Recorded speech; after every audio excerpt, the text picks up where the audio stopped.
So good. We have a I don't know. So I'm glad, because now I'm going to ask you at the end what you know about human trafficking. So before I turn it over, we're going to have prayer, okay? Can we please stand for prayer?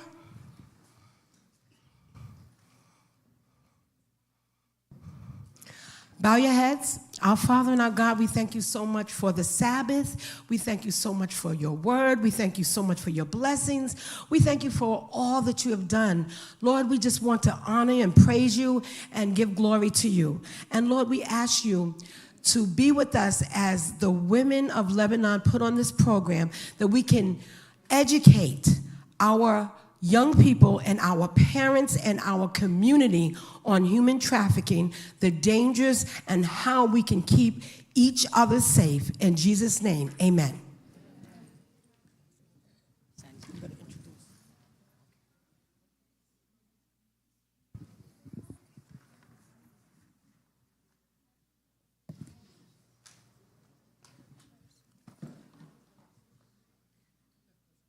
Good afternoon, all.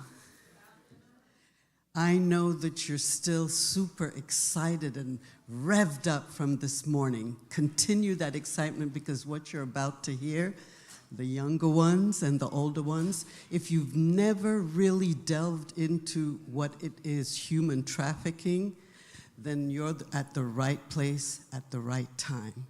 And without any further ado, please, please take this information. Don't forget, if you have questions, this is the time to ask. Thank you. Thank you so much. Thank you so much, everybody. Thank you for inviting me to your home, to your church, and I feel very welcome, and I appreciate that. I don't know who spoke this morning. Sounds like it was very exciting. I'm probably not going to be nearly as exciting as whoever that was. But it's an important topic all the same. Maybe not, an exciting one, but important. And I wanted to say from the jump that I'm going to speak a little bit about human trafficking and also a little bit about child exploitation, which aren't always the same thing, but often can be. There's sometimes a very fine line that separates the two, and I think they're both equally important, and I investigate both. Yeah. So sorry. Yes, ma'am.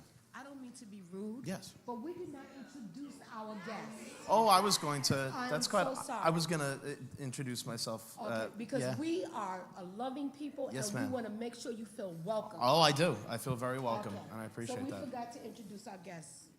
So I am Detective Liam O'Hara. I'm with the New York City Police Department. I've been here for nearly 17 years. In my time with the department, I started up in northern Manhattan, so Harlem and Washington Heights. That's where I did patrol. I eventually went to what was then called the Gang Squad, and eventually came over to the Human Trafficking Squad. The way that I came from the Gang Squad to human trafficking, I was investigating an organized group in East Harlem that was bringing narcotics up to the state of Maine and firearms back down. What I didn't know when I started the investigation was that they were using addicts from Maine, females, to bring the narcotics up and the firearms down. And only after I started getting deep into the investigation that I realized they were also, not only were they using the addicts to bring the contraband back and forth, but the addicts themselves were the contraband. And I also want to just mention, this is your community, and these are your children. Obviously, I was invited to speak about some pretty heavy topics, and so I leave it up to, I'm not going to get graphic or use foul language, but all the same, I leave it up to the parents in the crowd. If you feel like the topic, the subject matter is a little heavy for certain age groups, feel free to, any of the leaders want me to stop or pause, or if you feel like you need to remove your child, that's completely up to you. So having said that, what I learned was that if you're going to sell a firearm, you could only sell it one time. And if you're going to sell a quantity of narcotics, you could only sell it one time, and then it is gone.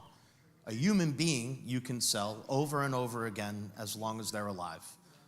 And it was a rude awakening for me. As a detective, I didn't know that this was going on, at least in New York City. I thought maybe in other countries around the world, but not in a modern, industrialized democracy, not in the richest and biggest city in the United States of America. But it was happening, and it was a rude awakening, like I said, and I pursued the investigation. I found success with the investigation, and I was asked to join the human trafficking squad full-time, where I've been now for 5 years. The NYPD Human Trafficking Squad investigates labor trafficking, sex trafficking, and also child sexual exploitation. And, we're a tight group. We look after one another, but it can be heavy at times, right? But you guys know that. That's why you guys asked me to be here. So I just want to go into some definitions of sex trafficking, labor trafficking, and child exploitation. So it's an interesting time to be in this line of work because perceptions have changed and continue to change surrounding sex work, or what is also known as prostitution.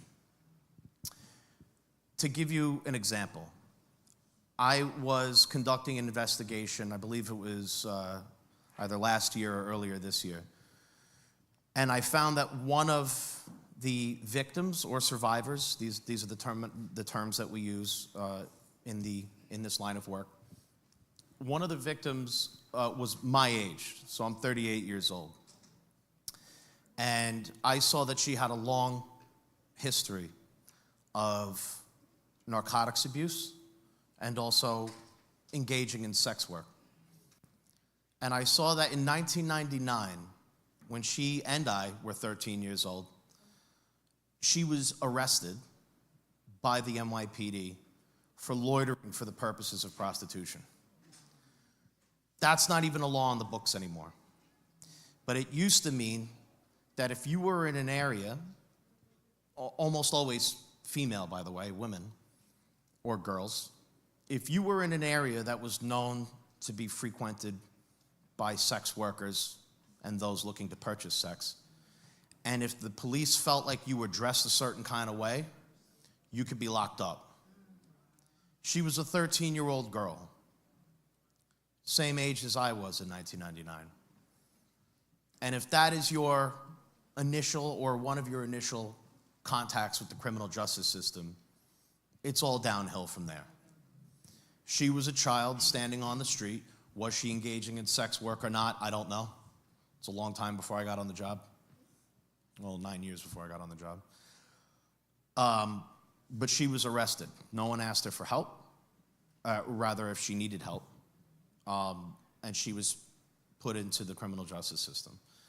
And now, all these years later, of the same age, she and I, her life did not shape up, right? And why would it have? That was 1999.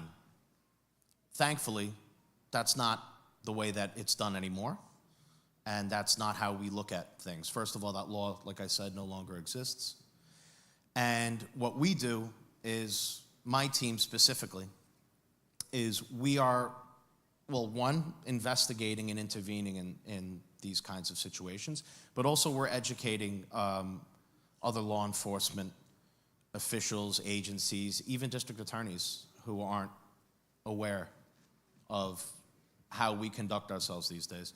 So, sex trafficking makes up about probably 99% of my caseload.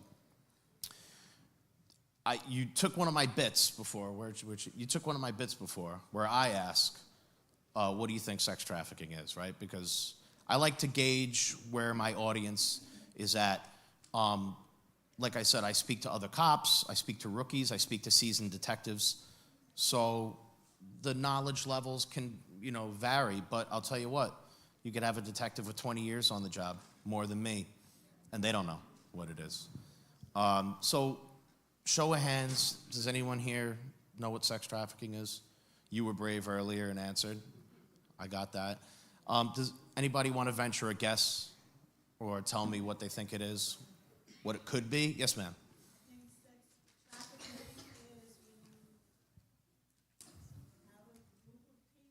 Yes.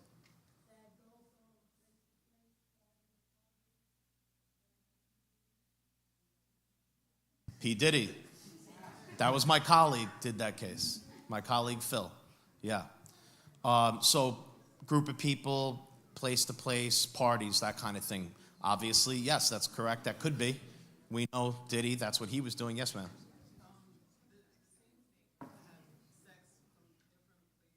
Mm-hmm. Also could be, yeah. That is sometimes it. Anyone else? Taking people against their will. Okay, yeah. That is sometimes.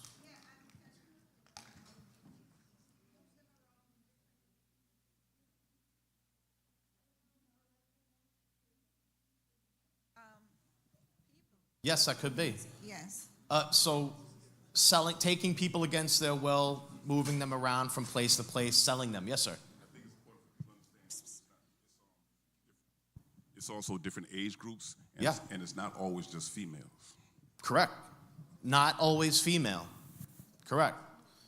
And I think we have one more. Yes, ma'am. There we are. And sometimes is it true that in certain areas where it's very poor, the parents may kind of lease out their child or children? That has happened. So if anyone didn't hear, it could even be parents selling their own children. It happens. Thankfully, in my experience, that's rare, but I've also, in my experience, I've had that. Yeah. Yes, a young person. We love young people. Kidnapping and selling them as a sex worker? What's that now? Kidnapping and selling them as a sex worker. Well, Kidnapping a child and selling them as a kidnapping, yes, thank you. Yes. So, okay, we got one more. I like the audience participation. It's good. When one is abducted and basically forced to become a prostitute. Yeah, abducted and forced. So none of the answers are wrong, by the way. None of those answers are wrong. But for us, in my unit, to doing this legally, right, we look at, there's two different groups that we break it down into. So I've actually had police say to me the words child prostitute. That's not a thing. That doesn't exist.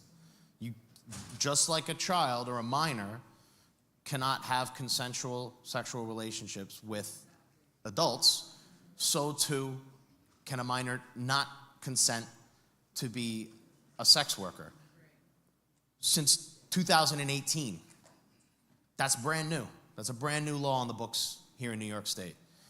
Prior to 2018, you had to show force, fraud, or coercion even with a minor, which was crazy because a minor could not choose to be in a consensual romantic relationship with someone above the age of 18, but the law said that a minor could choose to be a sex worker, which is why that 13-year-old young woman in 1999 was arrested for being a prostitute instead of the cops doing what they're supposed to do and see a child out on the street and ask them if they need help.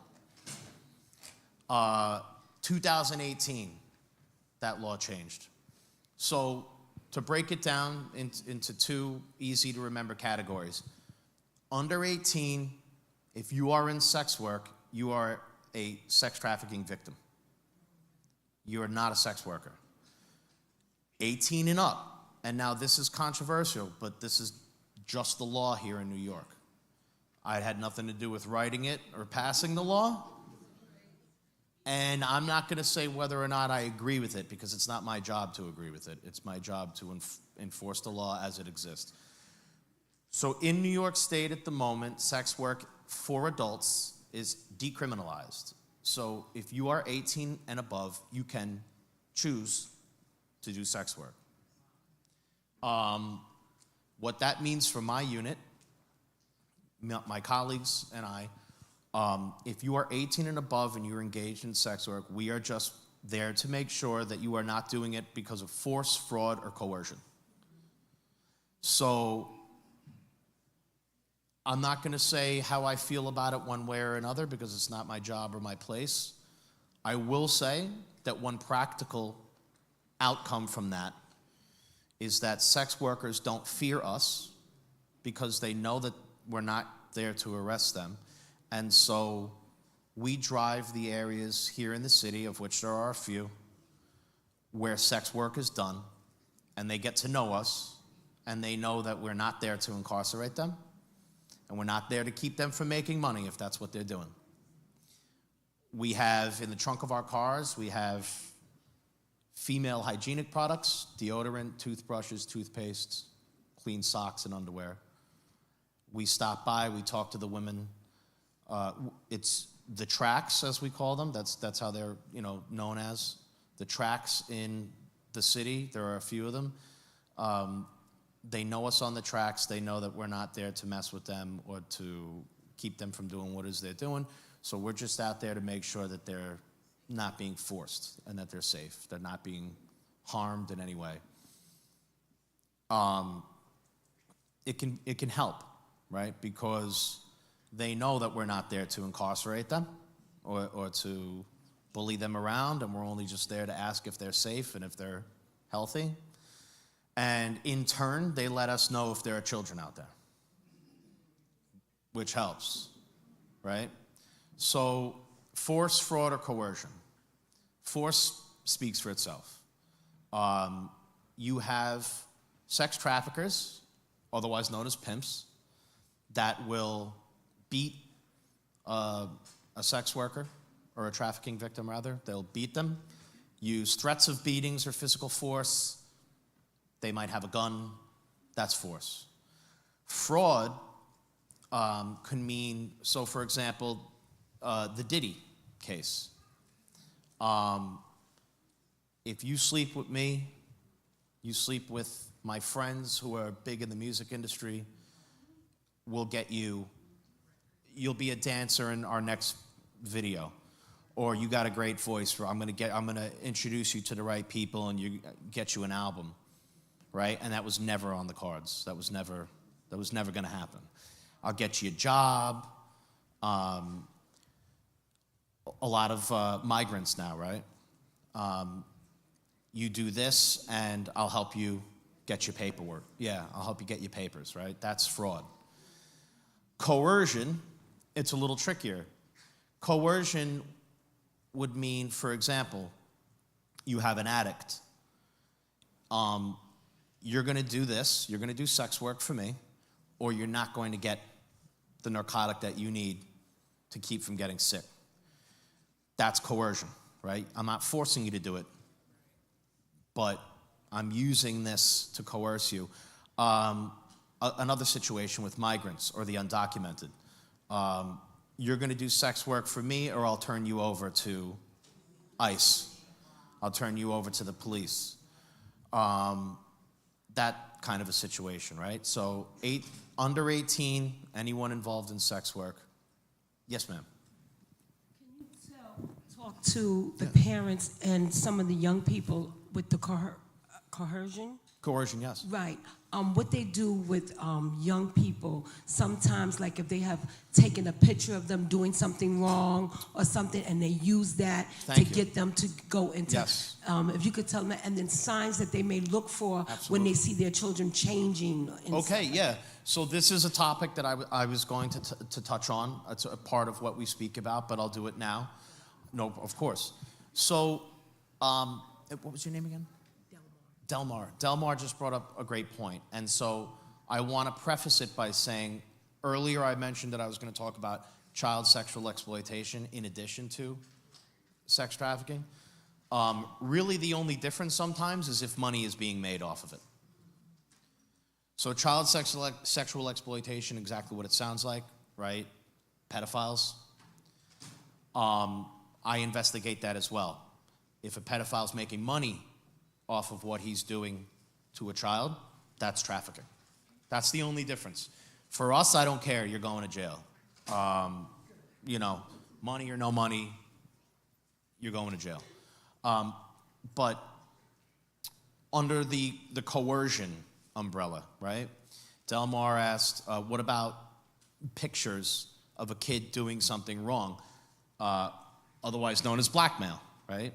So this ties into a big topic for everyone, no matter what walk of life you're in nowadays in modern society: social media. Some of the folks my age or older in the crowd might remember when you were younger. Back in the day, there was always that white van we had to look out for. There was a white van driving around the playground. There was a white van at school dismissal doing laps around the block. Come on into the white van, I've got candy. We all remember that, right? Now the white van is in our children's pockets. It's in their bedrooms. It's in your kitchen at the breakfast table with your kid 3 feet from you. The white van is right there. Social media. It is what it is. This is our world now, and there's nothing we can do. We can't put the genie back in that bottle. I'm not on social media myself, but a lot of folks are. And it's like anything else. It's a personal choice for you as a parent, whether or not your children are going to have a smartphone, whether or not they're going to have social media. I know nowadays my kids are 8 and 6, so we're not quite at that point yet where they don't need a smartphone. At least we feel that they don't need one at that age. Everyone's different. But I'm getting there. Within a couple years, it's going to start being a question. Probably my daughter, 8 years old, is going to start wondering when she's going to get her thing, right? And then comes the TikTok or whatever they're going to have in 2 years from now, right? It can be harmless. It could even be helpful in ways. And it can sometimes be I think this went out. No, it didn't. A lot of this church might have a social media page. Our kids' teams, right? There's no phone chains anymore about canceled practice or whatever the time for the game is on the weekend. It's you got to look on the team's Facebook page or the Instagram account. So even if you don't want to have social media, which quite frankly, I'd rather move to a mountain and have my children not surrounded by any of this stuff, but I'm not moving to a mountain. So it's gonna be something I have to face soon enough. The best that we can do sometimes is just monitor, right? Because our kids aren't always right next to us. You have to give them the tools to make the right choices. Having said that, your parenting style, the choices that you make are entirely up to you, and I'm no expert. I am a parent, but like I said, I haven't crossed that bridge yet. So I stay up at night wondering, how am I gonna handle this? And I have the calendar with the X's. 2 more years, 1 more year, it's coming, I know it's coming. I don't know how I'm gonna handle it. So I'm not here to give you advice on tell your kids yes or no they can have social media. What I can tell you from a practical point of view, from my experience, is that social media is one of the #1 ways that our kids are being exploited, whether it's child sexual exploitation or trafficking. I have a case right now, and it ties directly into what Delmar mentioned. I have a case right now where a youth, a male, was asked for nude pictures, and he provided those pictures to someone that he thought he was going to be in some sort of a relationship with.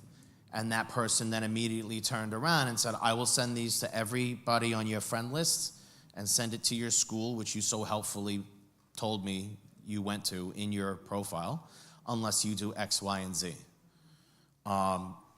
There was a case that I wasn't involved in. It was in the news. Actually, the perpetrator was from Northern Ireland. So the white van is not only in the pocket, but it's from all over the world. He had dozens and dozens of victims, this perpetrator from Northern Ireland. And I was reading the article myself and saw that we call, is everyone familiar with the term grooming? Yes. Okay. So grooming, or getting your victim to comply with you and give you what you want. There was one victim of his dozens that it took, I think they said 27 seconds for him to groom. It's a different world than when we were young. Everyone here that's my age or above, it's a different world. And the reality of the situation is, and maybe not the fantastic kids here in your congregation because of the beautiful community that you have, but a lot of young folks nowadays don't really think twice, in my experience, about sending pictures that are pretty intimate. And this individual is saying, hey, you're cute. Let me see a picture of X, Y, and Z. Boom, sent it right away and had them. So that this is a concern. To the young folks in here that are on social media, talk to your friends, family, keep it to people you know. Once something is out there on the internet, it's there forever. So, if someone's asking you for something, if you wouldn't show it to them in the basement of this church 10 seconds after meeting them, don't show it to them on the internet. Because if you have any sort of concern, I wouldn't send a picture to anyone on the internet that I wouldn't want my mother or my grandmother to see. Because one, that's a good rule to live by, and two, they might. That's exactly how these people coerce their victims and groom them and end up controlling them. Another point on social media, since you asked me to address it, it speaks to a larger issue, apparently, that we're now coming to grips with in our society, especially with females, pre-adolescent and adolescent females. These social media sites, they obviously focus on the image and the filters and comparing ourselves to other people, whether we know them or we don't. There are body image issues out there. There's a growing mental health crisis, particularly among young women. The numbers do support that. And a lot of young women turn to social media to look for the attention or the affirmation that they are not receiving elsewhere, or that they don't feel they're receiving elsewhere. And not just young women, but the numbers do bear out that it overwhelmingly does affect young women. And that space, or that void, is easily filled by people looking to exploit young women who do need that attention or affirmation, and they're not receiving it elsewhere. You all are starting off on a solid footing because you're clearly a part of a community. That's why you're here.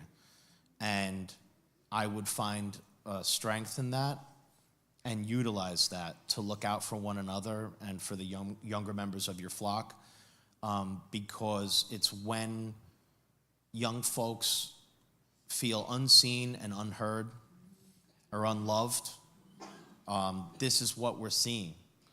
And it's not just on the internet, but I'm specifically touching on that because Delmar asked me to. It can go both to exploitation and also to trafficking. And I wanted to then pivot to that next point, because it's something that several of you mentioned when I asked if you knew what trafficking was. And you weren't wrong, those of you who mentioned abduction and forcing. You're not wrong. it does happen. In my experience as a human trafficking investigator, the abductions are exceedingly rare. And what I always tell parents is, why would a trafficker abduct someone who doesn't want to go? Someone who might be from a community like this where they will be missed and they will be looked for, when there are so many young people in our society who are invisible. They have no one. And it should probably surprise nobody here that those people that I'm referring to, those young folks that I'm referring to, typically come from underserved, traditionally underserved communities, black and brown communities, immigrant communities, where there has been a history in this country of exploitation, of not receiving fair share of resources, right? The same reason why you might have a community that experiences gang violence or drug use, these are the same communities that are overwhelmingly affected by trafficking. It's not to say it doesn't happen in affluent communities. Some of Jeffrey Epstein's victims went to Upper East Side private schools that cost $60,000 a year. And just because you're loaded and you're from the Upper East Side doesn't mean you love your children, unfortunately. And so those same reasons why young people might look for that affirmation or that attention in the wrong places, it can happen to wealthy kids, sure. But the fact of the matter is, there's no need to abduct someone that's going to be missed when you have the foster system, the foster care system, kids in shelters, kids in homeless shelters, kids that come from families that are broken up by narcotics use or incarceration. The broken families that, as residents of New York City, we all know someone that might come from a background like that, right? These are the people that exploiters, traffickers, predators look for, because quite frankly, no one is going to miss them when they go. I saw numbers recently that 1 in 4 New York children are experiencing poverty and food insecurity. 25% of the kids in the richest city, in the richest country in the world. We're not talking about Detroit, you know? We're not talking about somewhere down south or, you know, a Rust Belt town. We're talking about New York City. 25%, 1 in 4 kids experience poverty. We have kids, the shelter system in New York City is as full as it's ever been. No one's abducting children off of the playground, kicking and screaming, because those kids are loved, those kids are going to be missed. There are kids that come from broken homes, unfortunately, that if mom or dad aren't involved themselves, someone mentioned earlier, you know, sometimes the parents are involved. If they're not they themselves involved, I've had cases where the parent, for whatever reason, didn't even notice the kid was gone. Or, you know, oh, well, you know, she comes and she goes. I think she's sleeping on so-and-so's couch a couple blocks away. No, she's not. That's the reality of the situation. Has anyone here seen the movie Sound of Freedom? You have? Sound of Freedom? You have? Okay. I hate to damper your enthusiasm. I saw the movie. It was entertaining. It sure was entertaining. I have a bone to pick with that film because Jim, and I have colleagues and cops that are like, oh, it was great. And I'm like, yeah, but, you know, no. You know, I've seen the people promoting the film, Jim Caviezel, the guy who played the lead role, and they say it can't be bad because it's bringing attention to an extremely serious subject that we all need to be more aware of. It sure brought human trafficking into the hashtag space. Everybody was, what was the shirt? God's children are not for sale, right? But my issue with that film is that you're not helping if you're bringing attention to a fictionalized idea of what human trafficking is. In that movie, the kids were ripped away from their parents kicking and screaming, and they were stuffed into a shipping container and brought here. And the movie was used to make a couple of political points that I don't think quite align with the reality of the situation on the street. The way that we see trafficking happening on the streets of New York City, at least, right? I can't speak to other nations or even other cities in the country, but the reality of the situation here is that a lot of these victims are not dragged away kicking and screaming. My number one challenge, and the number one challenge of my colleagues, is convincing the victims that they are victims. They almost always lie to us. That's the biggest challenge. If that movie bore any resemblance to the reality that I see daily, my job would be so easy, because these kids would be begging to be saved. But it's the opposite. There's a number of reasons why they don't trust us. I mentioned that story in 1999 of a 13-year-old girl being arrested. Do you think she ever trusted the police again? Why would you?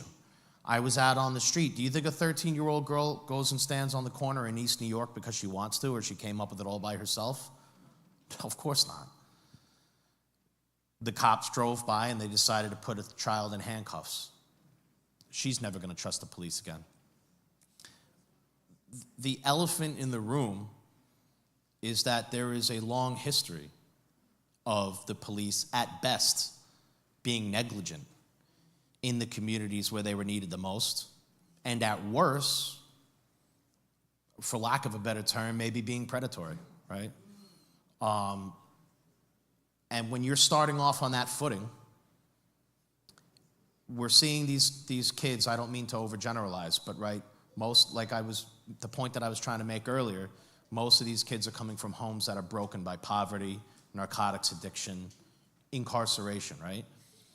If your father or older brother is doing 20 years in jail for something, and mom's addicted to narcotics and she gets locked up every time she's stealing something off the store to feed her addiction, or because she's doing sex work herself, or because she's got some dope in her pocket, are you gonna have a positive view of the police? Are you gonna trust the police? Do you see them as knights in shining armor? Not in my experience. Nope. Now, I don't know if anybody here noticed, but I'm a white guy. I come from Long Island, not 10 minutes over the border right here. But one reason why, I'm gonna be not modest for a moment, one reason that I think that I'm a good cop and I'm a good detective is because I at least acknowledge and am cognizant of the fact that I'm coming into a situation that existed a long time before me, and guys that look just like me weren't helping.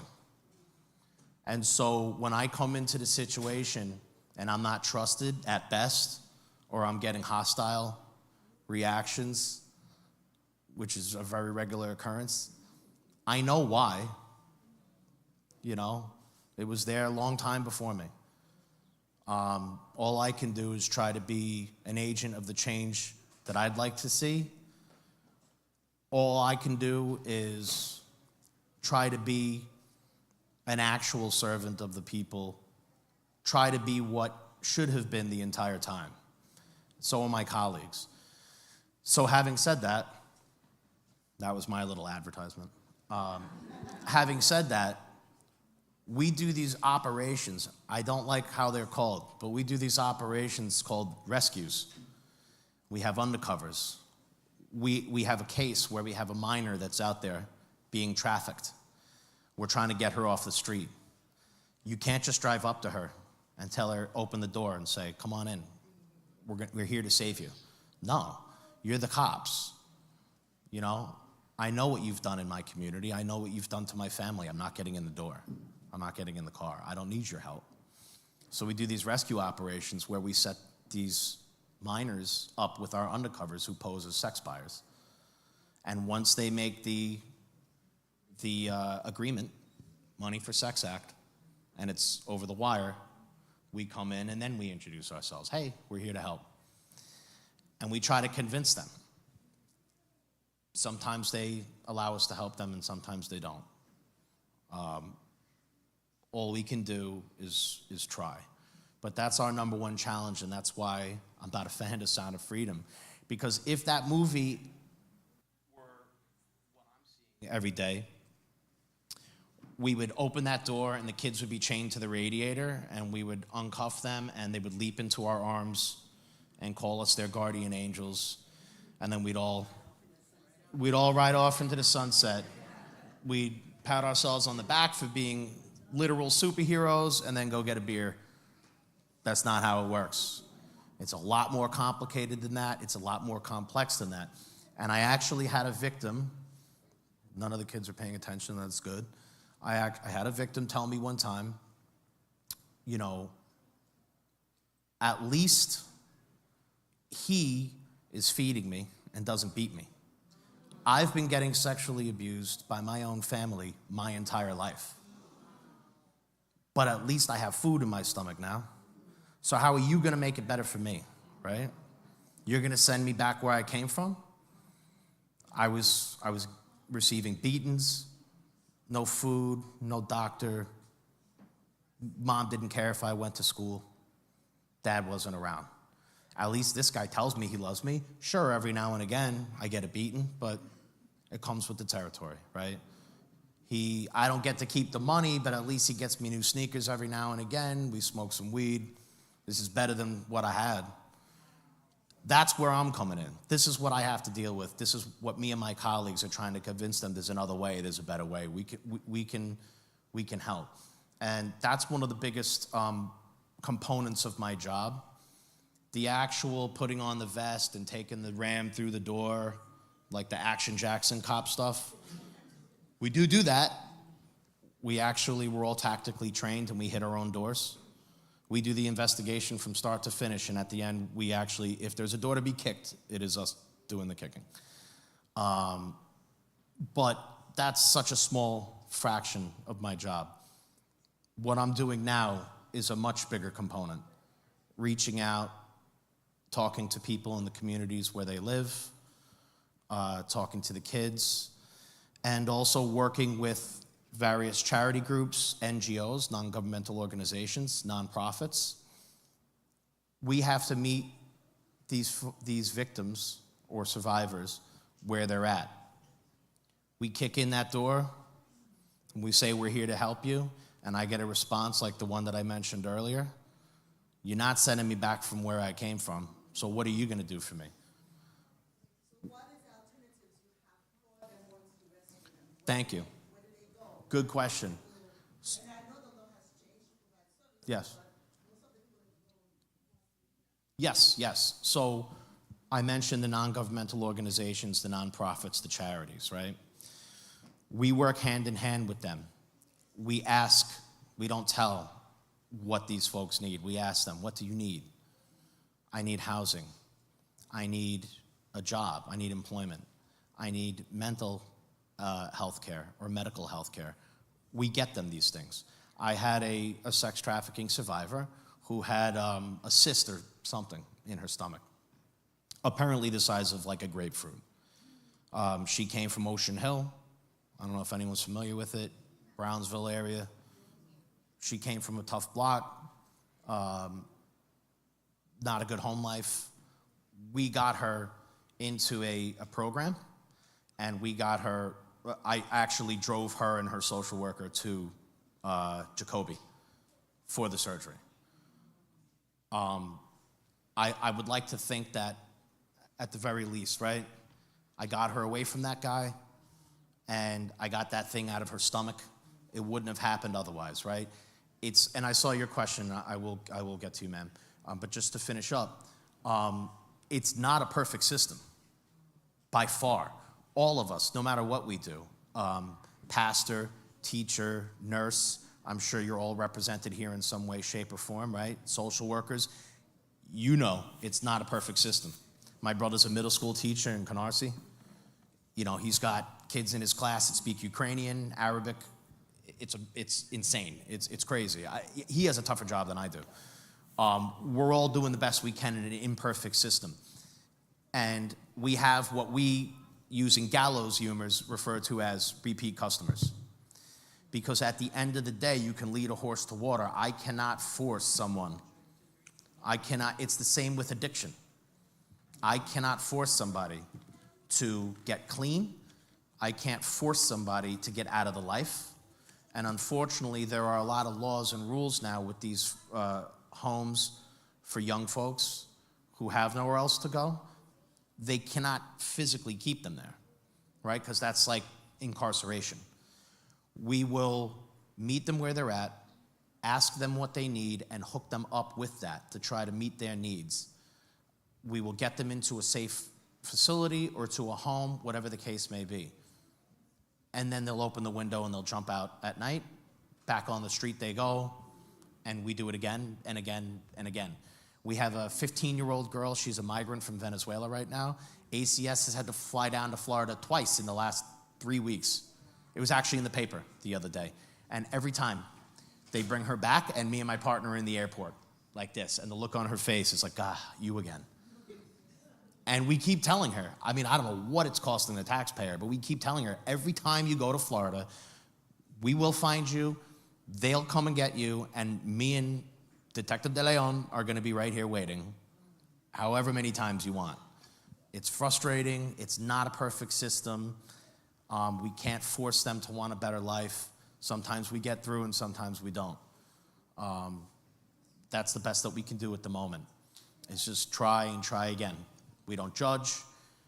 We might get frustrated, but we keep it to ourselves, right? And I'm getting paid by the hour, right? So I tell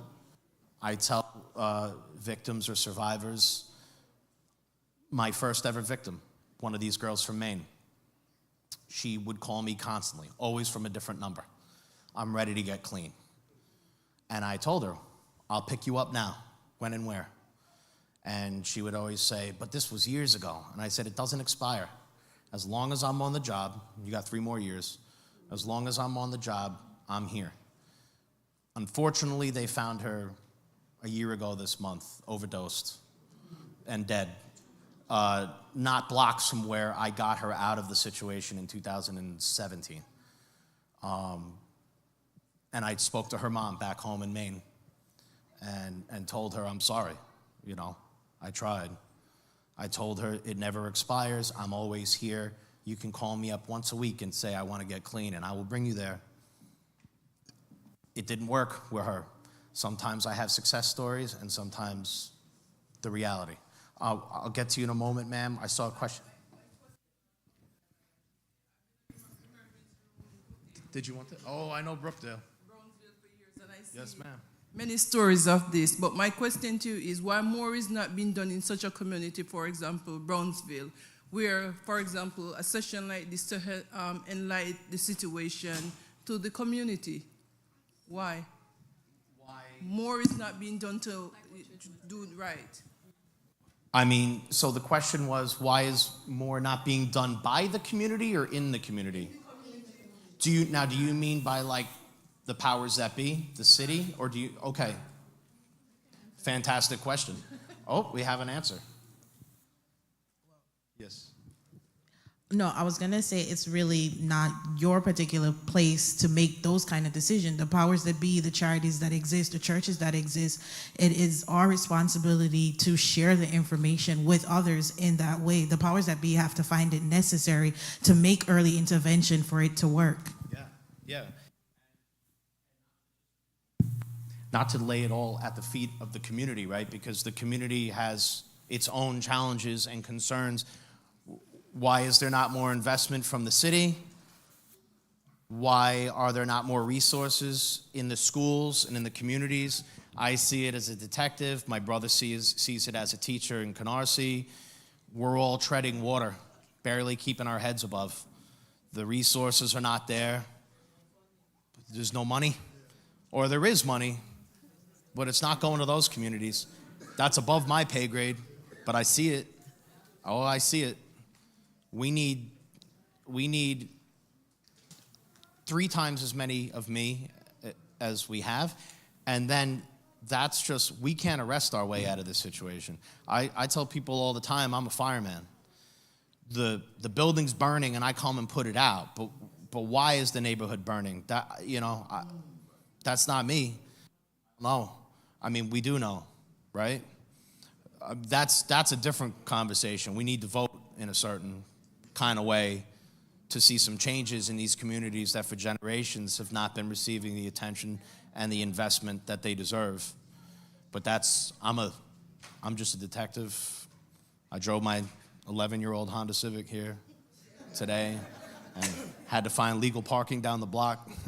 So I'm not that guy, and I'm not running for office. I could never. But, yeah, that's a different question. But why are the communities not being invested in the way they should be? We could all come to different conclusions there. But are they not being invested in? Yup, and that's exactly why trafficking and exploitation are rife in those communities. There was a question here, ma'am. Yeah. Before she speaks, I wanted to answer the sister over there. I think for us, it starts in our homes, it starts in the church. Yes. I think we need to find a way to help our young people. What we're doing now, you're bringing us information so we can impart that to them. But then in the home, as parents, we have responsibility. Not to say that it can't happen, but I think if we really work hard with our young people and our children, we can come to some kind of understanding so they know what's out there and the danger that exists. Absolutely, yeah. Okay, so that's where I was going, but to piggyback on what she's saying, there are still young people out there who are hurting, who are being affected by this scourge that is affecting our world. Because I do not live in New York, I'm only here for a week. And the problems you have here, we have those problems where I come from. Now, what I see when I was a school teacher was that parents, in some cases, aided in their children becoming sex workers.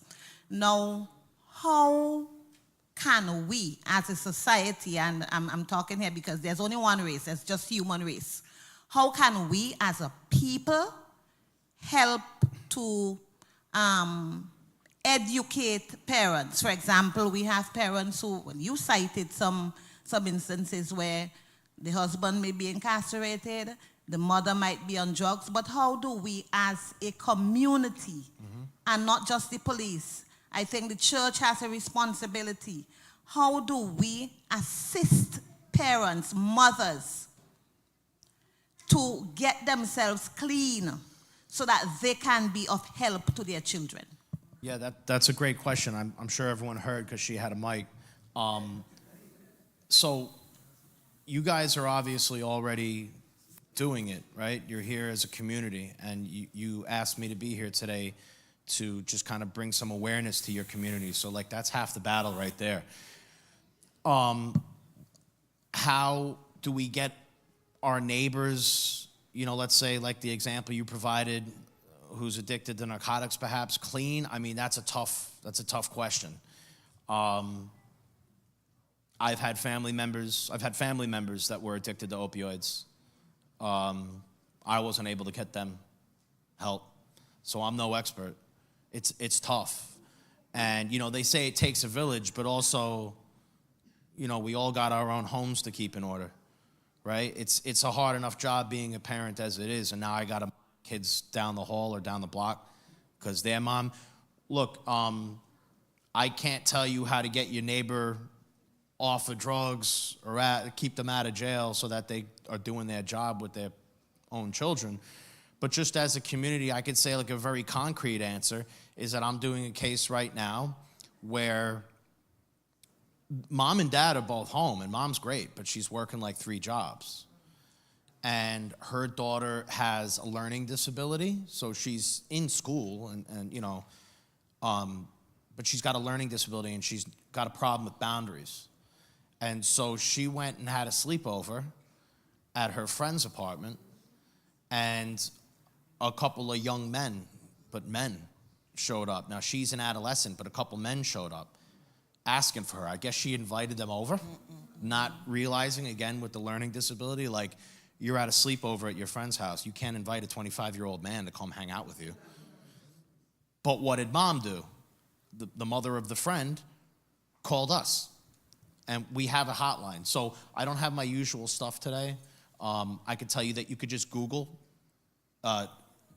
sex trafficking hotline, and it's a national number, and they will funnel you the right way. And plus, I'm going to give everyone my contact information before we leave.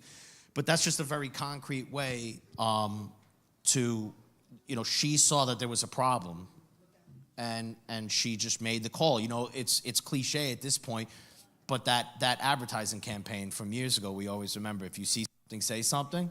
A lot of New Yorkers, they mind their business, right? You can't get from point A to point B in this city if you're minding everybody's business, right? But at the same time, when it comes to something like child exploitation, right? Everybody here knows right from wrong. Everybody here, like, if you see something like that, or you see a girl on the street that, maybe looks like she's lost, adrift, don't be afraid to, if you don't want to get involved, you can call us and you can stay anonymous. That could be really frustrating for us because, believe it or not, people in custodial situations, they call us and they say, oh, my ex is trafficking our children for money. And now you got ACS literally looking through their refrigerator, and you got detectives knocking on the door and going to the kid's school, which is a massive waste of our time and resources, and it's a horrible thing to do to somebody, because there's nothing worse that you could accuse somebody of. But it's frustrating, it happens, but the point is that you can call and remain anonymous for the right reasons. You can drop us a line, let us know, and we are one of the few units that go out, we go out on hunches, right? Like, homicide's not investigating unless there is someone that got murdered. Robbery's not investigating unless someone said, I got robbed. It's not like there might have been a robbery, we're not sure what's going on here. Auto larceny, your car is either in front of the house still or it isn't, right? We're not coming out. It didn't maybe get stolen. We're the only ones where you can call up and say, my neighbor down the street, she's got a couple of young kids, and I know that she might be struggling with some sort of addiction, and there's men coming in and out of that house at all hours of the day and night, and we're a little bit concerned that maybe something's going on there. We will look into it. We do hunches. So you can never be wrong. If you see something, say something, right? Give us a ring. Yes, sir. I believe you had a question. Did you want the mic? What I wanted to say was, when I was a little girl, my parents used to tell me, don't talk to strangers. Yeah. That was it. Right. Don't take candy from strangers. Right. But today, unfortunately, I think that a lot of times we're not educating our children. Sure. Because the things that I've had to share with my grandson, I never had to say to my children. Right. But one thing I do want to say is we have to make ourselves available.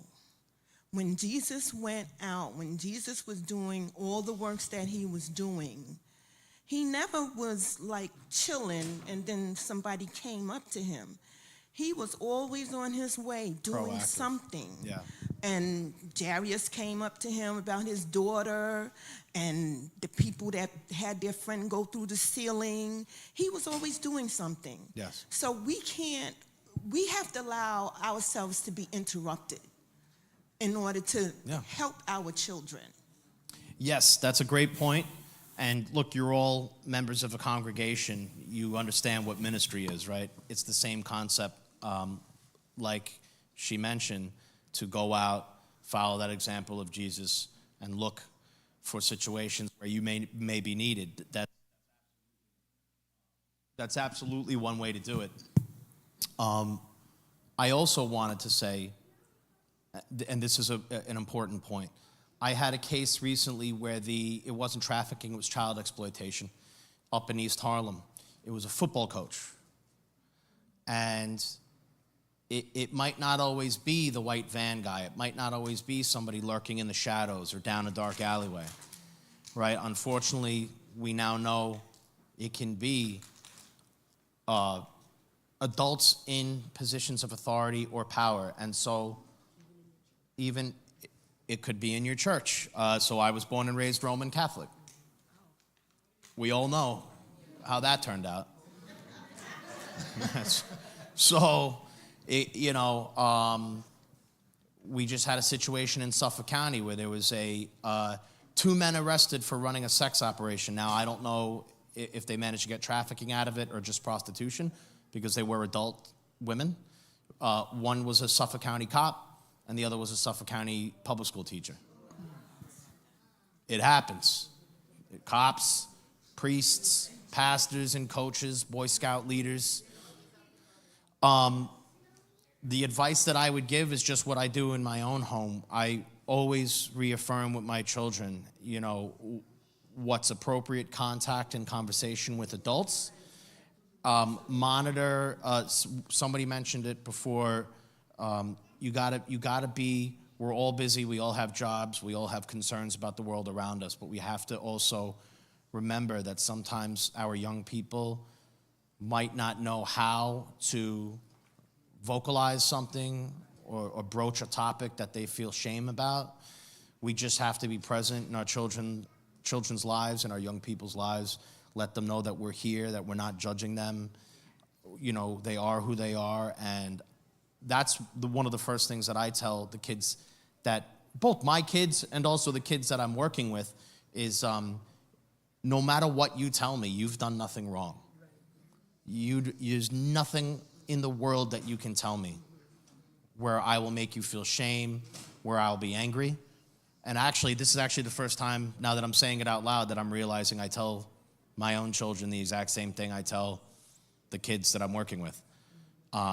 Whoever you are, whatever form that takes, whatever you feel in your heart, it's not wrong. And I'll never, ever judge you. And if we, and look, I'm a parent and my kids aren't quite there yet. We'll see how I did, but time will tell. But I want them to know that, I'm here for them. I'm not ever going to judge them, no matter who they are or how they turn out. And they just have to know that they can talk to us.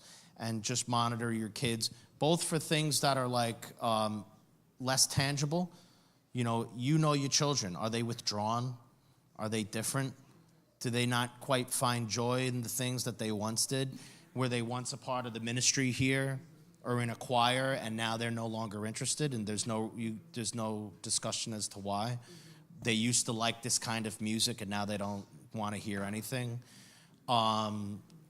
Things like that, right, to be on the lookout for. Your parents, your uncles, aunts, grandparents, And then the other thing that I was going to say is a tangible thing.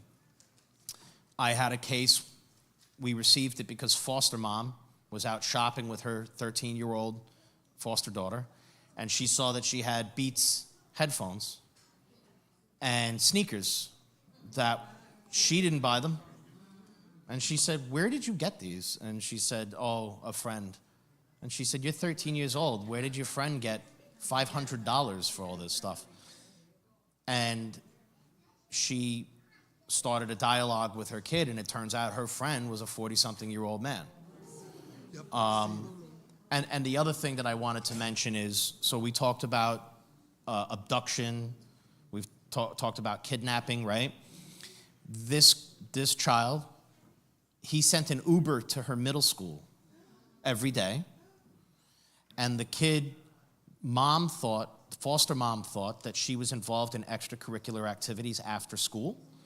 Every day she would go to this man's apartment, eat fast food, play video games, and have sex. And she would get home by dinner. And so she wasn't abducted. She wasn't put in a trunk or a shipping container and transported across state lines. She went to school every day, and she was home by dinner every night. And as far as foster mom thought, she was doing at some sort of a club after school. So it's important to keep that in mind, to be keyed into what our young people are doing, and to maintain a dialogue with them. You know, I work all sorts of odd hours. Today is my day off, but I did some yard work earlier, failed at it, and then it looks terrible, and came here because it's my job. And so my kids are used to me coming home at 3 o'clock in the morning, dipping out for a couple hours on a Saturday. But when I'm back, I try to get up to speed with where they're at and what they're doing. And I want to hear about your day and how was your week and all that, because, it's all too easy as parents and New Yorkers struggling to survive in this world that we're all living in. It's too easy to get caught up in our own stuff. And next thing you know, it's only a couple months later, where'd you get Beats? What are those? Go for like $200, right? I got the $10 ones you get at the bodega, the white ones. You got to plug in like just right, otherwise you can't hear anything. So like, how did the kid get Beats, man? And then, turns out it took a little bit, but foster mom got onto it eventually. Yes, sir. I worked in the school system for about 28 years. I'm retired. Oh. I worked in the school safety division. Oh, yes, okay. Yeah, for school safety division. What I've noticed, I've seen it all. I've seen it all, dealing with kids from single-family homes, from broken homes, from getting involved in gangs, being bullied. Being bullied is one of the main areas a lot of these kids can get coerced into sex trafficking, Absolutely. Human trafficking. Yeah. So you have to definitely pay attention to your kids' behaviors at home. Also, branding. They can get branded. Branding, yes. That's another thing. You need to observe your kid. Branding is like almost like a tattoo. It's a mark. They often are tattoos. But it shows that they belong to a particular group. It could be a circle, a ring, yeah. A code or something. It's a code. So you got to pay attention to these things. I've been involved with a lot of kids going, because a lot of these kids, a lot of times when they leave school, they don't have keys to get back in the house. The parents won't let them in until they get home. The mistake is that when they go over to another friend's house to stay there, that's where everything can happen. Yeah, absolutely. Yeah. You have to know where they're going. And you have these situations where there's these so-called big brothers. Well, the big brother is just a name, but it's actually somebody who's doing everything for them. Yeah. Who's buying them clothes, buying them, like you said, the Beats, things that the parents can't afford to give them. They're getting it. And this is just some of the ways they can get them. But I commend you for, just... Oh, thank you, sir. Doing the job that you're Thank doing. you, and your job as well. And the gentleman brings up a fantastic point. So branding is a thing. Tattoos could be the nickname of a guy. We had a rescue here in Jamaica, Queens, where we hit the door after our undercover had made the agreement with one of the young ladies. But the undercover said a dude was coming out of the room as I was going in, and I think he's the trafficker. And he gave us a description on the radio that we heard as we were stacking up outside to go in. And one of the guys on my team saw him going through the lobby, and he peeled off and grabbed him in the lobby. He said, "Hold on a minute, I want to talk to you." And so, meanwhile, we go upstairs and we get into the room where the undercover's at and the women. There's two girls. And the guy is trying to tell us, I don't know these girls. I don't know what you're talking about. I had nothing to do with them. Only problem is that his name was tattooed right here under one of the girls' eyes. You don't catch the smart ones, is what we always say. Although we do catch smart ones too. we tease ourselves. But that's an extreme example, but that is something that you can obviously, if you, I don't mean to laugh, it's a gallows humor type thing, but if you have somebody, know somebody that you fear might be in the life, and now they've got a tattoo on their neck of a dude's name, that's kind of a red flag. Either she's super devoted to this dude, or, you know. Also, another thing, creepy as it sounds, these guys, it really is pervasive in the culture, and there is a culture of the pimp culture and trafficking culture. These guys like being referred to, they like being called daddy.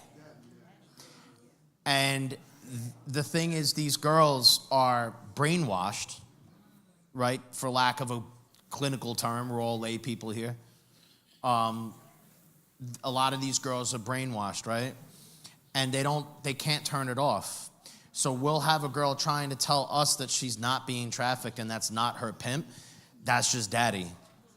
And we're like, yeah, it's not a normal thing to be calling somebody. And it really is a red flag, and it really is pervasive in the culture.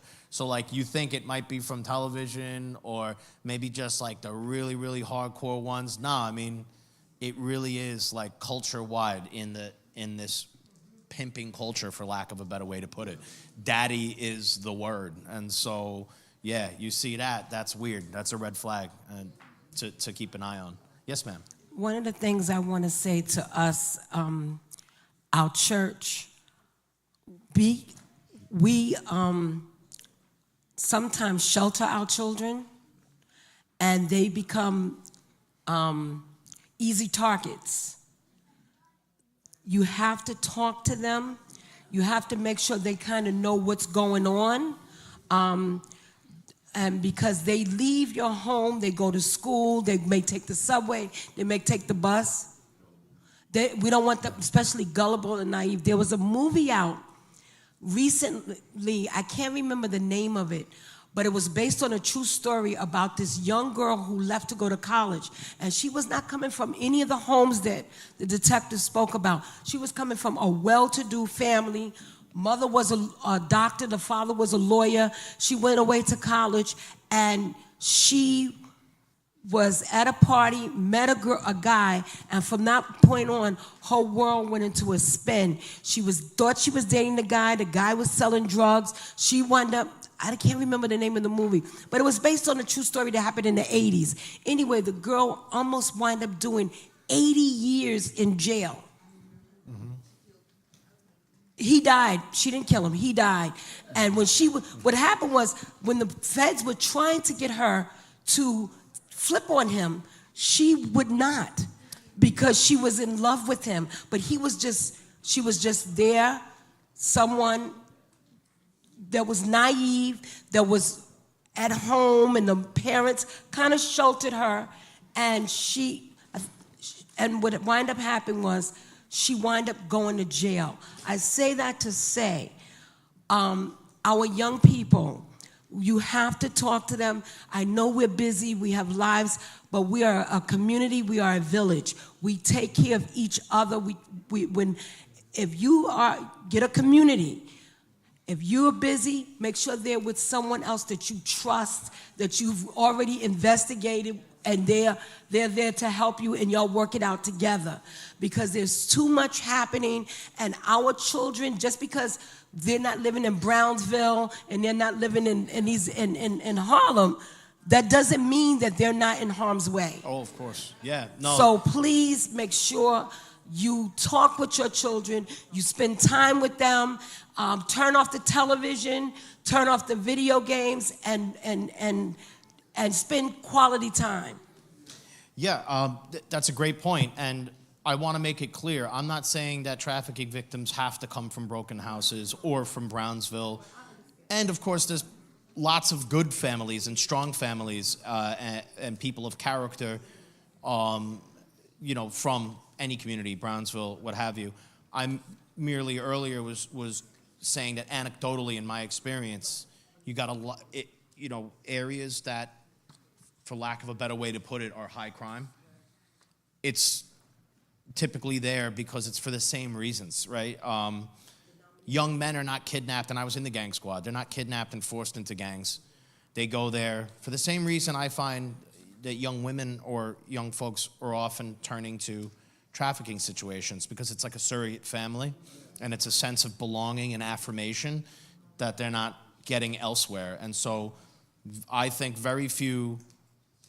I had a good rapport with most of the gang members that I investigated, and I didn't think that they were bad young men.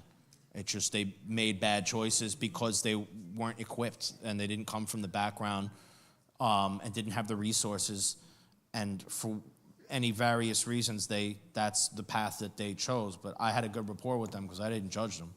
It was what it was, you know what I mean? Like, if you're doing a shooting, we're eventually going to probably talk, you and I. But, you know, I don't think you're a bad kid, per se. It's just, this is the hand you were dealt. But, and we'll get to you, of course. But I also mentioned earlier that some of Jeffrey Epstein's victims were well-to-do, actually quite wealthy. And, you know, we had a case a couple years ago where, so I live a little further out down the southern state now, and I had to go do an interview in my own neighborhood because there was a young woman where I live. And so it could be anywhere. And there's no typical trafficking victim. The only thing that I find all trafficking victims have in common, it's not race or ethnicity or you're documented or undocumented, they all are vulnerable for some reason. You're gonna find, I think, more vulnerability to exploit when you're talking about children that have experienced poverty or broken homes, but you can be the wealthiest kid on planet Earth and be vulnerable. And if there's vulnerability, there is room to exploit. And you had a question or a statement. Yeah, I think we also have to realize that not only men can lead your children into sex trafficking, or women as well. That's a fantastic point. Yeah, and you guys are probably the best audience I think I've ever had, because you're making a lot of points that I haven't touched on yet. So the comment or the statement was that women, and so not only is that accurate, we have a name for them. And this is just in this line of work. We have terms that we use. We have our own kind of language. But a woman or a female that gets other women into the life is called a bottom. A bottom. And so oftentimes what pimps or traffickers will do is it softens up the cell. You know, I have had pedophiles and traffickers. They're different. They are different. Sometimes they could be the same. Sometimes they're different. Sometimes a trafficker is just a dude who's looking to make money, and he's not interested in the other angle. And then a pedophile, obviously, we all know what a pedophile is. And sometimes they're the same. But, you know, oftentimes what you'll have is you'll have a trafficker has a woman or a girl or a female speak out on his behalf, saying, no, it's actually, we're like a family. He's great. He takes care of us. He provides. He protects. And, you know, you join us. They actually, there's a language that they speak as well, and they'll refer to themselves as sisters or sister wives. And it sounds almost like a cult. It does share a lot of the same characteristics. There's this groupthink, there's this brainwashing, and this codependence. But yeah, 100%. And I had, and she was, again, I don't really believe in bad people, but I believe in people making very bad choices. I had a 19-year-old young woman who she eventually had to cop a plea to 13 years, which is wild to even consider in this day and age with what we're seeing in New York with sentencing. But she had just made bad choice after bad choice. And we actually, almost in a way of reverse sexism, when we have a young woman, when we have a teenager, we go, there's no way she's culpable. There's no way she's the bad person here, or the perp in cop language. So we say, no, there's got to be a dude here somewhere. There's got to be a trafficker behind her. We got to figure out who that guy is. And it turns out, you know, there wasn't. It was her. It was just her all along. And we gave her opportunity after opportunity. She ended up trashing a hotel room in Connecticut that the FBI paid for. And she eventually had to go, 13 years. Would Jeffrey Epstein's partner, Jelaine. Perfect example of the bottom. I think that would be an example. And she was from practically aristocracy over there. I mean, she knew Sir Andrew, you know. And so she went to, I think, Oxford. I mean, she had the most pedigree you've ever seen. Yachts and living in castles like Downton Abbey, that show. And but at the end of the day, she was no different than a pimp out on the corner in East New York. Same difference. All that accent and your money and the thoroughbred horses and the knowing the sir this and the lady that, at the end of the day, she's doing a 25 stretch in federal prison because you're a pimp. That's all you are. But that's a great point.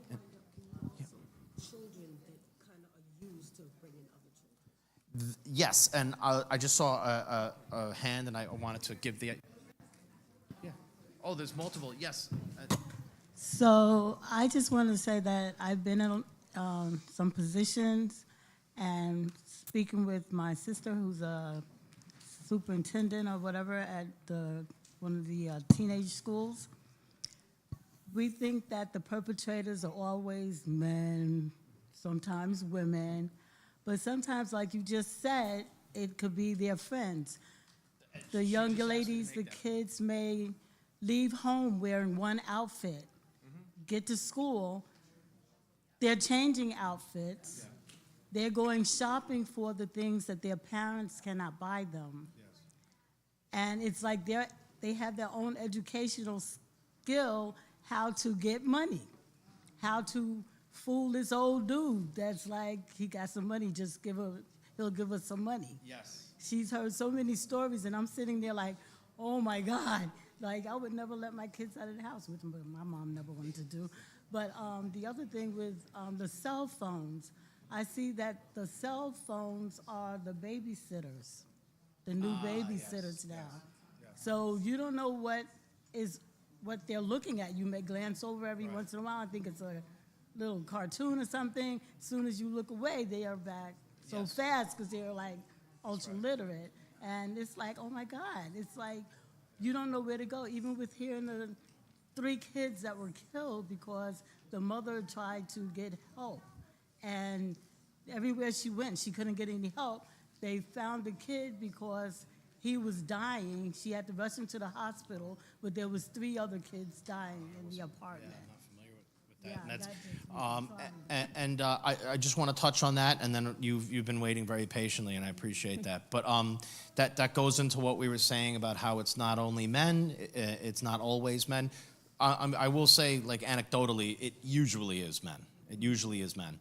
But yeah, you can have adult women that are traffickers, and then also this is tricky, but like you pointed out, sometimes it could be almost like a peer pressure situation with groups of girls, and I think the way that you framed it was, this is how we're going to get over on, of course, and get some money out of this old guy.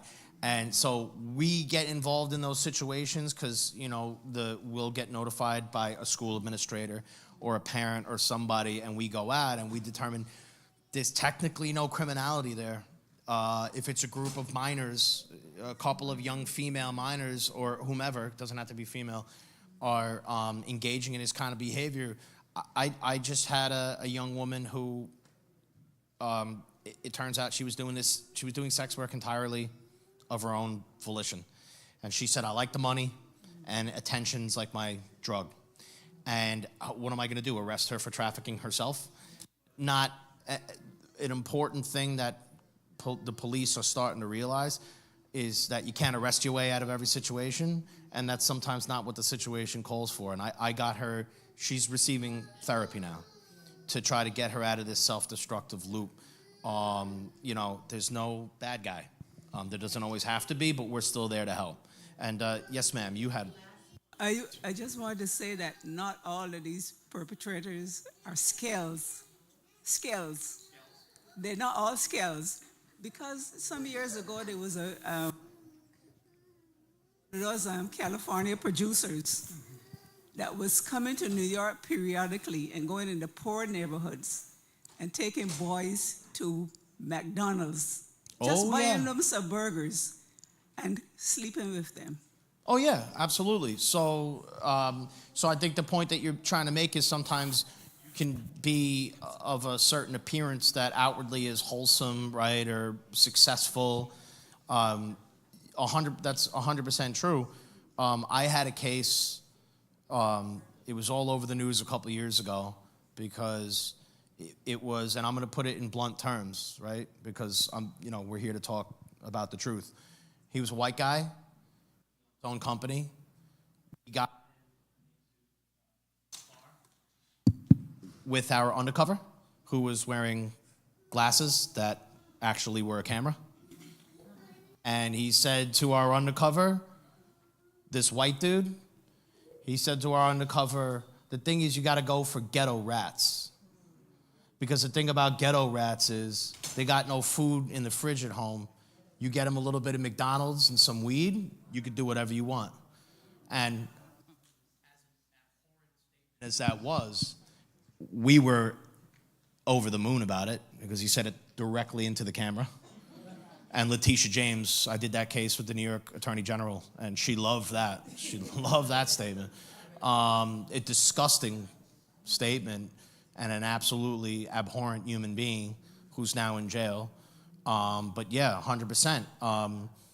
Now, to me, he looked like an even creepier Pee Wee Herman, if that's possible. You could Google him. It's Paul Alexander. If you want to sleep tonight, don't, because he's extremely disturbing looking. But he wore a suit and tie and had business cards, and, he appeared, if you can get over the creepiness factor, he appeared to be a successful, contributing member of society, but he was not. We're going to have two more. Okay. Yes. Oh. Okay. No, you go ahead. Okay. Hi, everybody. First of all, thank you, Lebanon SDA, for having this gentleman here to speak about this topic, because a lot of churches don't have this, and I hope that this spreads. First, I am a single mom. I have a 12-year-old daughter. I purposely will not take a second job because I want to keep an eye on my baby. I purposely will not let her take the bus or go to school alone because I care about my baby. Now, I'm not saying that anyone else who lets their child go on the bus alone doesn't care, but every time I hear the news, I'm like, nope. I say my little prayer with my daughter every morning, and when we get home, we pray again. We have to be wise as serpent, harmless as doves. That's what the Bible says. 3, I take my daughter's phone away all week. Okay?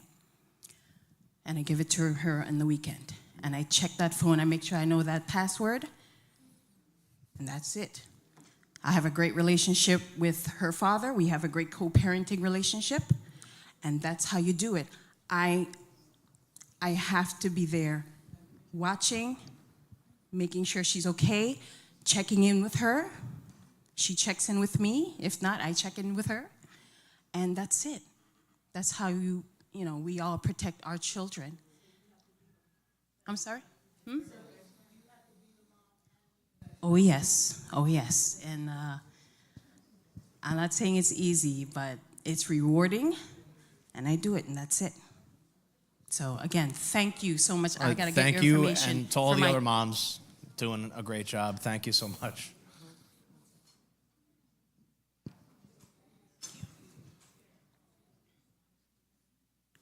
Good evening, Lebanon.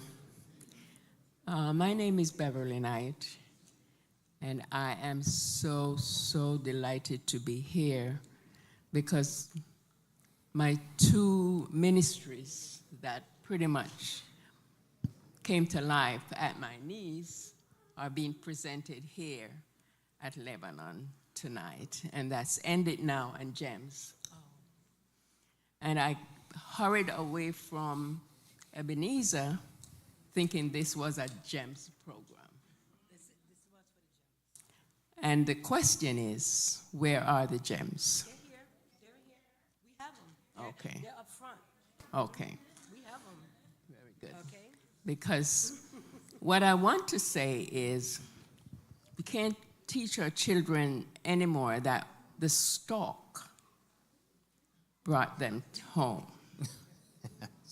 We have to be very explicit, because when you think you are nursing them with baby words and baby answers and baby sentences, that's not what they're getting outside.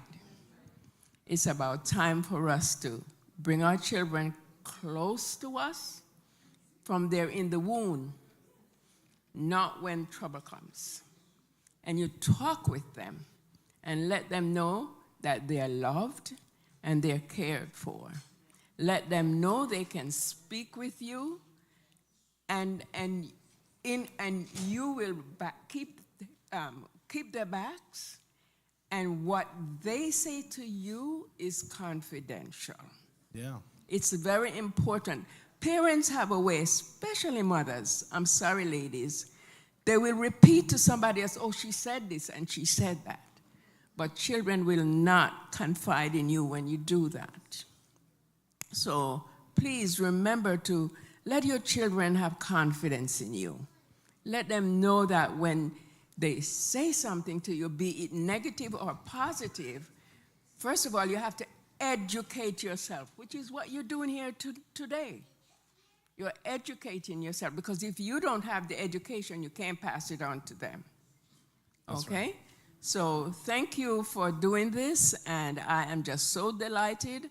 I'm going back to Sister St. Pierre to tell her I was here, or she knows I'm here, and this is what took place. This was my... Thank you, ma'am. Thank you very much. Okay, I'm sorry. We're trying to wind it up. Okay, thank you for taking the time to come speak with us this evening. Thank you for inviting me. Oh, that's... So, for example, I'm a 13-year-old girl, and I'm in high school. I'm going into high school, but I noticed that there's some changes in my friend, and I see that some guy comes to pick her up. She tells me, oh, don't worry about him. He just, we just chill. He's really cool. I know that she's lying, but I really don't know what to say or do. If I'm a child and I know that something is going on with my friend, what do I do? And I know I can't talk to any of my teachers. Now, as I understand it these days, schools have at least one, usually multiple social workers, and they have a different rapport with the kids than teachers per se. So we often get notified of these situations by social workers who are mandated reporters. And if not, in this is a hypothetical situation, obviously. So, I would recommend the social worker, but I mean, it's obviously that scenario is going to depend on that 13-year-old girl. What is her support network? To go back to comments made by several of your fellow congregants, to have open and honest dialogues with your own children. Does that 13-year-old girl have that with her mom or her dad or whomever? Hopefully. Social worker. But if none of those things are available, there's this hotline, and it's not calling the police. We will get notified eventually, but I guess maybe there's that separation where you're not straight up just calling, because a lot of people, and understandably, are a little maybe reluctant to involve the police too early, right? Because it's perfectly natural to think, like, what if I've got this wrong and now I'm calling the police down on this situation? You call the hotline. If it merits it, it will get to us. But also, we don't come in. So I'm only dressed like this because I wanted to impress you guys at your church. I wore my social studies teacher jacket.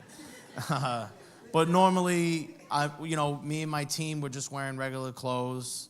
And, we try to meet people where they're at. And we don't come in like bulls in a china shop with the big suits or uniforms of any kind. And more important than what we're wearing is kind of our attitudes. Everybody on my team is handpicked. And, we come in with a certain degree of, self-awareness and humility. Again, now, I'm a white dude that lives in the suburbs, right? But we have people on my team that are immigrants. We have people on my team that are male and female, black, white, brown, Asian. And we don't get cases based on who you are or where you're from, right? So I have a colleague who is Jamaican, and he might get a Korean girl who's in his case.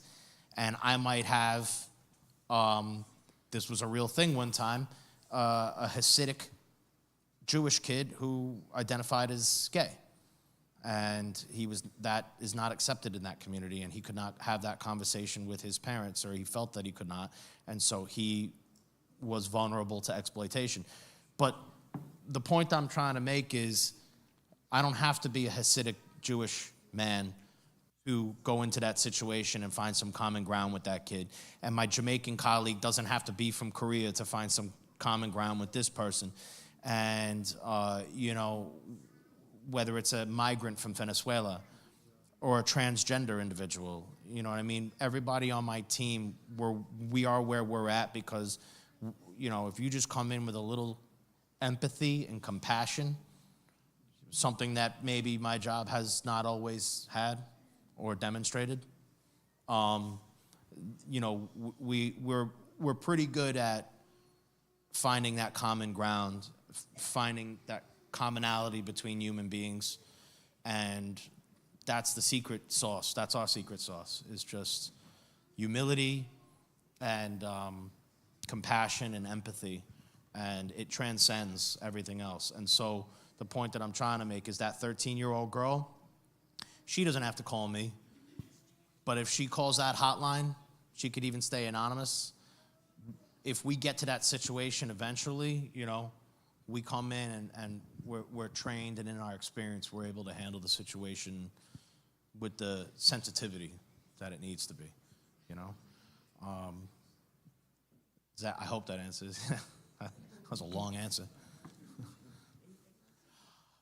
Does anyone have any other questions or comments from? Oh, I shouldn't have asked that. Can we please give a round of applause? Thank you so much. Thank you so much. I hope everyone has learned something, take something back. Remember that we are a community. Whatever affects one person's child is going to affect your child. Do not think that you are one person on an island. We are all a community. And if one person's child is hurting, then our children are hurting, okay? Before I close, though, I was told a story. We did an EndItNow workshop, a couple of us, a couple of years ago.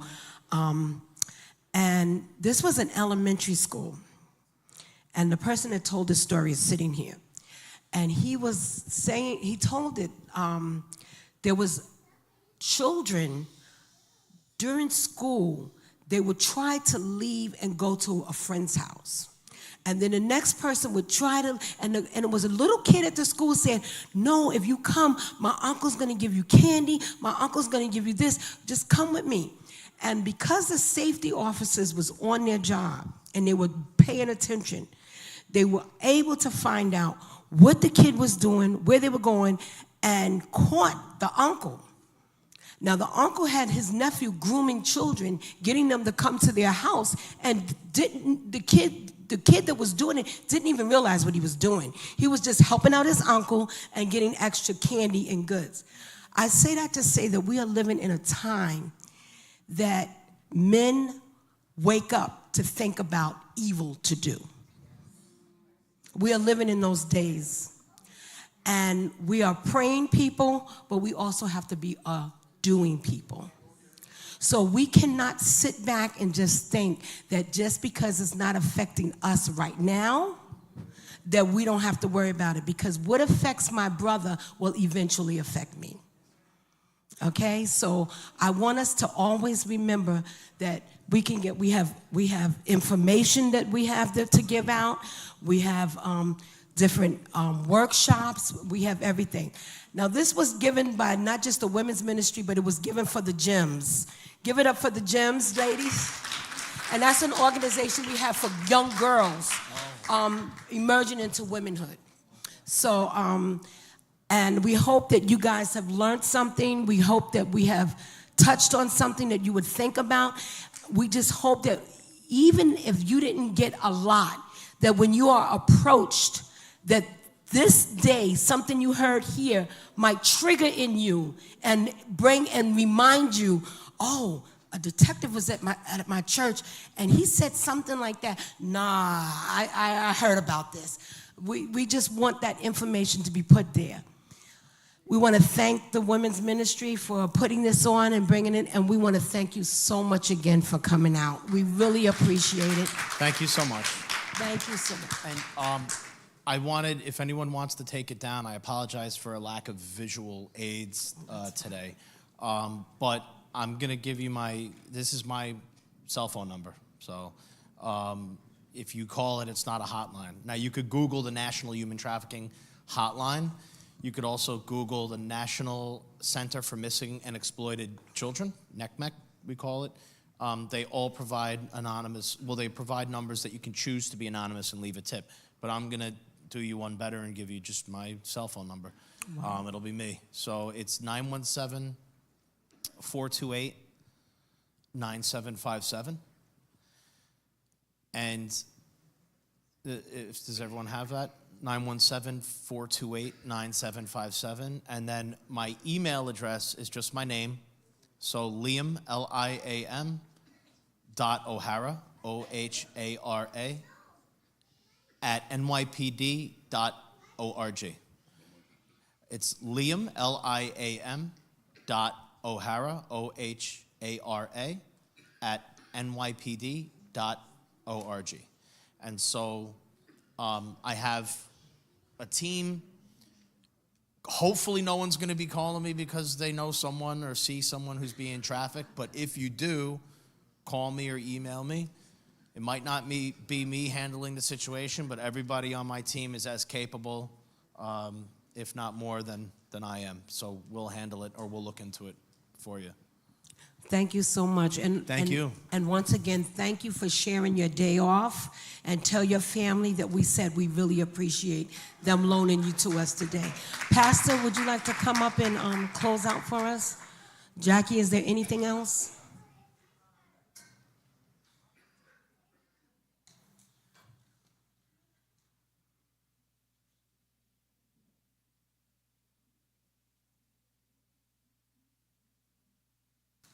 I just wanted to say, church family, thank you so much for coming out today, for being a part of our Women's and Veterans Day, and to Detective O'Hara, thank you so much. What we heard this afternoon is valuable information, and I pray that we pay attention to the signs, because the signs are there. We're just not paying attention. And if we can pay attention, do what we need to do, we can save our children, not only our children, but children of the community. So thank you for today, and may God bless you in the new week. Thank you. All right, let's stand for the closing prayer.